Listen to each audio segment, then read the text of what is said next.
The topic of today's discussion is next point number 349। इसमें सबसे पहले जो बताया हुआ है वो आपके लिवर की जो 3 डिजीजेज होती हैं उसका बताया हुआ है। एक तो ये होती है कि हाइड्रेटेड सिस्ट जो आपके लिवर के अंदर बन जाती है, दूसरी चीज़ जो आपकी पायोजेनिक लिवर एब्सेस होती है, and the third one is amoebic liver abscess. जो अमीबिक लिवर एब्सेस और जो अमीबिक अल्सर्स होते हैं वो सबसे ज़्यादा जब आपकी गट को इन्वॉल्व करते हैं तो सीकम को इन्वॉल्व करते हैं। अब सबसे पहले हम पढ़ते हैं अमीबिक लिवर एब्सेस के बारे में, जो सबसे लास्ट में दी हुई है। जो अमीबिक लिवर एब्सेस होती है ये एंट अमीबा हिस्टोलिटिका की वजह से होती है। इसके जो ट्रोफोजाइट्स होते हैं वो पोर्टल सर्कुलेशन के अंदर चले जाते हैं। ये एक ही एब्सेस बनती है और ज़्यादातर राइट लोब ऑफ लिवर के अंदर बनती है और साथ आपकी सीकम को भी इन्वॉल्व करती है जो कि पार्ट है कॉलोन का। इसके टेस्ट कराने के लिए हम सीरोलॉजी कराते हैं जिसमें हमें एंटीबॉडीज़ नज़र आ जाती हैं 95% पेशेंट्स के अंदर। और इसमें इसके ट्रीटमेंट में हम मेट्रोनिडाजोल या टीनिडाजोल में से दोनों में से कोई एक और उसके साथ हम डायलॉक्सिनाइड फ्यूरोएट को ऐड करते हैं। नाउ अब हम पढ़ते हैं हाइड्रेटेड लिवर डिजीज़। जो हाइड्रेटेड लिवर डिजीज़ होती है वो इकाइनोकोकस ग्रैनुलोसिस की वजह से होती है। अब जो इकाइनोकोकस ग्रैनुलोसिस होता है वो किसी भी ऑर्गन को अफेक्ट कर सकता है, लेकिन इसके 4 मेन ऑर्गन्स हैं। सबसे ज़्यादा ये लिवर को अफेक्ट करता है, सेकंड पे लंग्स को, थर्ड पे ब्रेन को एंड फोर्थ पे आपके ब्रेन को। ठीक है, बोन को, ब्रेन को, लिवर और लंग को, 4 जगह पे इसकी सिस्ट आपको मिलती हैं, लेकिन लिवर को ये सबसे ज़्यादा अफेक्ट करता है और सेकेंड पे आपके लंग्स को अफेक्ट करता है। हाइड्रेटेड लिवर डिजीज़ के लिए हम इनडायरेक्ट हीमोग्लूटिनेशन टेस्ट कराते हैं और जो सबसे एक्यूरेट टेस्ट है दैट इज सीटी स्कैन। ठीक है, सीटी स्कैन इसकी इन्वेस्टिगेशन ऑफ चॉइस होती है और एक्यूरेट टेस्ट जो होता है वो उसमें आप इनडायरेक्ट हीमोग्लूटिनेशन टेस्ट हम कराते हैं। इसके ट्रीटमेंट में हम एल्बेंडाजोल देते हैं जो कि 400 mg होती है और आपने 30 डेज के लिए देनी होती है TDS में। ठीक है, एल्बेंडाजोल 400 mg TDS में आप 30 डेज के लिए 1 मंथ के लिए देते हो और इसके सर्जिकल ट्रीटमेंट में हम ERCP कराते हैं। अब जो हाइड्रेटेड लिवर डिजीज़ है वो इकाइनोकोकस ग्रैनुलोसिस की वजह से होती है। ये बहुत सारे ऑर्गन्स को अफेक्ट करती है, लेकिन 4 मेन ऑर्गन्स हैं जिसमें लिवर को सबसे ज़्यादा अफेक्ट करती है। लिवर को 75% हमें केसेस जो होती हैं वो लिवर के अंदर ही मिलती हैं, सेकंड पे आपके लंग्स को, थर्ड पे बोन को एंड फोर्थ पे ब्रेन को अफेक्ट करती है। इसके लिए हम इनडायरेक्ट हीमोग्लूटिनेशन टेस्ट कराते हैं जो कि इसका मोस्ट एक्यूरेट टेस्ट है। सीटी स्कैन में जो होता है वो आपको इन्वेस्टिगेशन ऑफ चॉइस होती है। एल्बेंडाजोल इसके ट्रीटमेंट में हम देते हैं 400 mg TDS में 1 मंथ के लिए, और अगर आपने सर्जिकल ट्रीटमेंट करना हो सिस्ट को रिमूव करने के लिए तो फिर आप ERCP करते हो। अब आती है हमारे पास पायोजेनिक लिवर एब्सेस। अब पायोजेनिक अपने नाम से बता रही है कि इसमें कुछ पस बन रही है।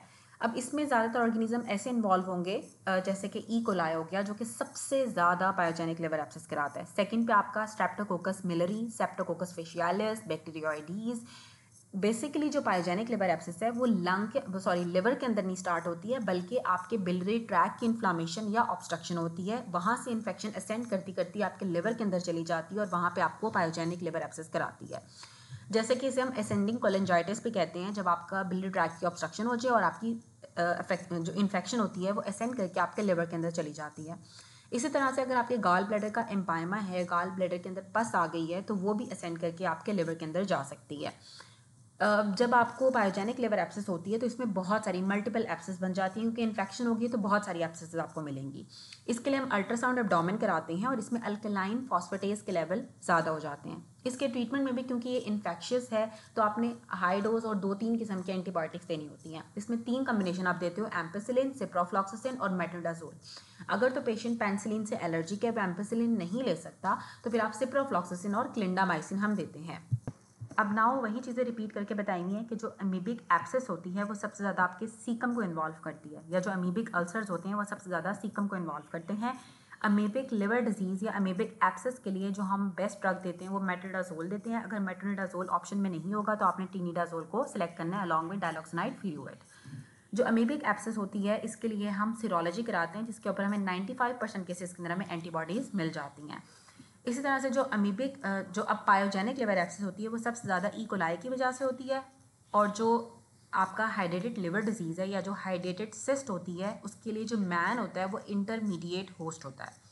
अब एक पेशेंट था, उसको राइट हाइपोकॉर्डियम के अंदर पेन हो रहा था और साथ उसको लंग के अंदर एब्सेस भी मिल रही है। तो हमने पढ़ा था कि जो हाइड्रेटेड लिवर डिजीज़ होती है वो आपके सबसे ज़्यादा लिवर को अफेक्ट करती है और फिर लंग को अफेक्ट करती है। तो इससे क्या हुआ कि आपकी जो लिवर एब्सेस थी वो आपकी एक्सटेंड होकर लंग तक चली गई है, तो डायरेक्ट एक्सटेंशन हुई है आपकी लिवर एब्सेस से, जिसकी वजह से उसको राइट हाइपोकॉर्डियम का पेन था जो अब उसकी लंग एब्सेस में चेंज हो गया है। अब पायोजेनिक लिवर एब्सेस जो होती है ये असेंडिंग कोलेंजाइटिस की वजह से या फिर empyema of the gall bladder की वजह से होती है, ये इसके प्रीडिस्पोजिंग फैक्टर्स हैं।